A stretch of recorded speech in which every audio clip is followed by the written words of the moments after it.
Bum-ba-da-dum.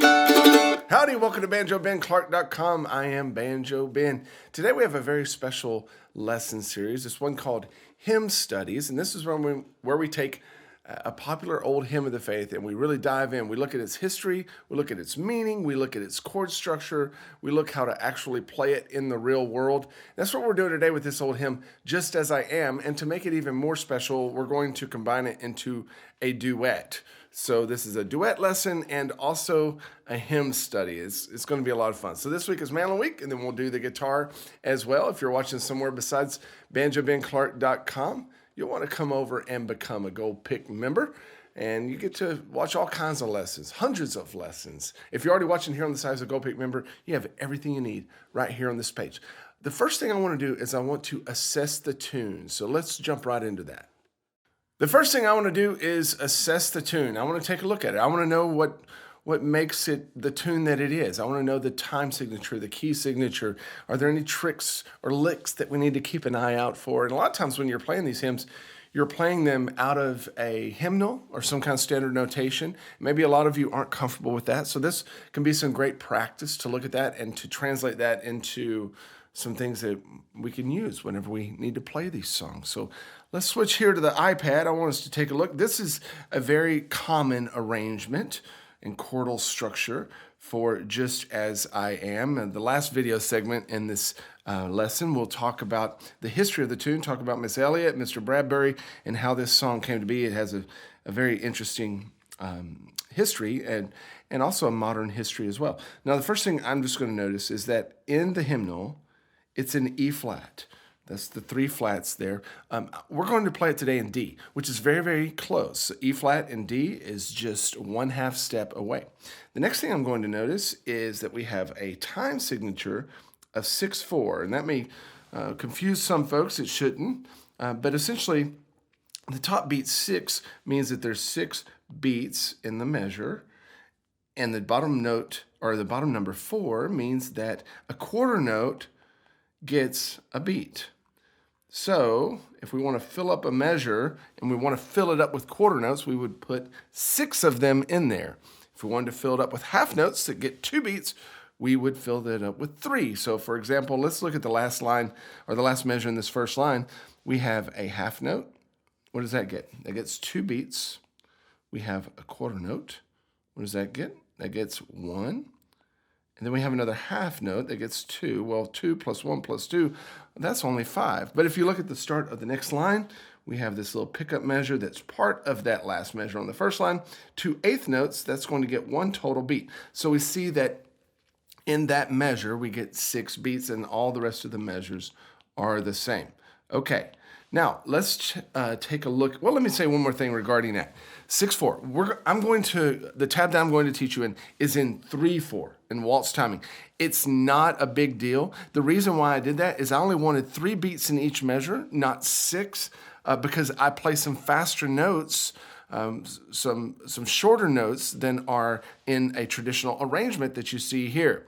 So if we're going to do a bunch of 16th note triplets and tremolos and things like that, I want more space in the measures, so I'm just going to cut those measures in half. That's all that it means whenever we do 3/4. Okay, let's take a look at the chord structure of this song. We're in the key of E flat, as I mentioned. So if we're going to talk Nashville numbers, a 1 chord would be the E flat. 4 chord would be what? A flat. 5 chord would be what? A B flat. And this particular hymn arrangement that we're looking at only uses those 3 chords. We'll get into more chords with that with my arrangement.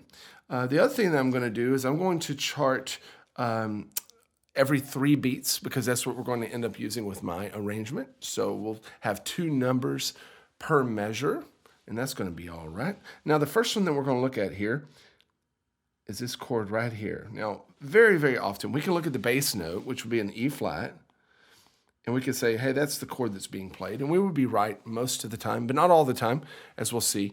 But here we are. It's E flat, a B flat above it, and then an E flat and a G in the treble clef. So I'm going to write a 1 chord. Now, as we look at the second half of that measure, nothing changes. We have a little bit of melodic movement there, but it's still a 1 chord. In the next measure, we've got a B flat in the bass. And in fact, The notes up here reinforce that it is a B flat chord, so we've got a 5, but it's going to go back and land on a 1 chord. Okay, so there's our first line of the chord. Okay, so we've got a little pickup here. That's still an E flat. We're going to go back to a B flat. Do, do, do.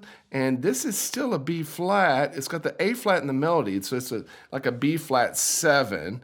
We could call it that if we wanted. Same for there. And then here, check it out. We've got, in this last measure, we've got an E flat in the bass, okay? But if you look at the rest of the notes in the, in the chord, we have A flat, C, and E flat. Those are all the notes over an A flat chord. So we have a 4 chord here. And if I wanted to be really specific, I might say a 4 chord over 5. And then it's going to come back to land on a 1. Okay, so we've identified half of the song. Let me get my sizing correct there. As we go to the next line, we're bound to see some repeating. In fact, we do. We have a 1 for that whole measure, so I'll draw 2 1s because we're doing every 3 beats. It's going to go into a very straightforward 4 chord. It's going to remain there in this second half of the measure. It's going back to a 1 chord here. It's going to stay a 1 chord here. Then it's going to go to a very straightforward 5 chord. Back to a 1 chord. Okay, so there's our chord structure for the song. And the cool thing about these numbers is that that number chart is true no matter what key we play it in. That's kind of the whole point. Because now we're going to go from an E flat to the adaptation that I want to play it in. I want to play it in D. Okay, so now we can look at the number chart and we can see exactly which chords to use in the key of D, and then we can do some more substitute chords as well, which we're going to do. Let's take a look. What would this number chart be in the key of D? Well, our new 1 chord, let's do it in, let's do it in blue, just so we can tell the difference here. So our new 1 would be a D. Our new 4 would be what? An A. Oh, sorry. Gosh, a G. Our new 5 would be an A. My handwriting's horrible. Okay, and those are just the notes of the D major scale. So the 4th tone of the D major scale is a G, 5th tone's an A, and those are our chords that are diatonic chords. Okay, so now if we were going to draw out just the chord chart in the key of D, what would this song look like?